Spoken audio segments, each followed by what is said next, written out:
நேரிலே முக்கிய செய்தி. சென்னை சென்ட்ரல் விமான நிலையம் இடையே நீல வழித்தடத்தில் நேரடி மெட்ரோ ரயில் சேவையானது சீராகி இருப்பதாக மெட்ரோ ரயில் நிர்வாகம் அறிவிப்பு வெளியிட்டிருக்கிறது. சென்னை மெட்ரோ ரயில் சேவை இன்று காலை பாதிக்கப்பட்டிருந்தது. இன்று ஒரு நாள் முழுவதும் ரத்து செய்யப்படுவதாக அறிவிக்கப்பட்டிருந்த சூழ்நிலையில் தற்பொழுது மெட்ரோ ரயில் சேவை சீரானதாக அறிவிப்பு வெளியாகியிருக்கிறது.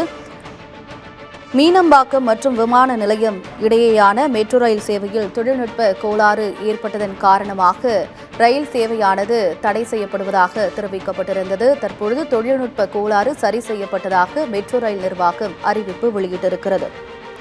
சென்னை சென்ட்ரல் டு விமான நிலையம் இடையே நீல வழித்தடத்தில் மெட்ரோ ரயில் சேவை இன்று நாள் முழுவதும் ரத்து செய்யப்படுவதாக அறிவிக்கப்பட்டிருந்த சூழ்நிலையில் விமான நிலையம் செல்ல ஆலந்தூர் மெட்ரோ சென்று பச்சை வழித்தடத்தில் மாறி பயணம் செய்ய அறிவுறுத்தப்பட்டிருந்தது. இந்த நிலையில்தான் தற்பொழுது தொழில்நுட்ப கோளாறு சரி செய்யப்பட்டு விட்டதாக மெட்ரோ ரயில் நிர்வாகம் தரப்பில் தெரிவிக்கப்பட்டிருக்கிறது. மீனம்பாக்கம் விமான நிலையம் இடையே ஏற்பட்ட கோளாறால் மெட்ரோ ரயில் சேவை பாதிக்கப்பட்டிருந்த சூழ்நிலையில் தற்பொழுது தொழில்நுட்ப கோளாறு சரி செய்யப்பட்டு விட்டதாக மெட்ரோ ரயில் நிர்வாகம் அறிவிப்பு வெளியிட்டிருக்கிறது.